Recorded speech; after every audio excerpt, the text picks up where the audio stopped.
বন্ধুগণ, আজকে সদ্য প্রয়াত কিংবদন্তি শিল্পী আশা ভোসলের স্মরণে একটি গান গাইতে বসেছি। স্কুল জীবন থেকে তার বহু গান শুনেছি, কানে লেগে আছে।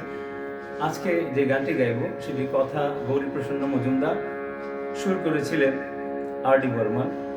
এই গানটির মাধ্যমে আমি তার আত্মার প্রতি শ্রদ্ধা নিবেদন করব। গানটি শুনি।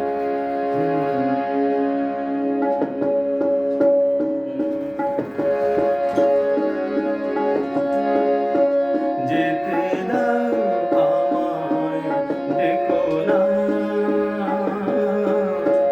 যেতে দাও আমায়, ডেকো না। কবে কি আমি বলেছি মনে রেখো না, যেতে দাও আমায়, ডেকো না। কিছু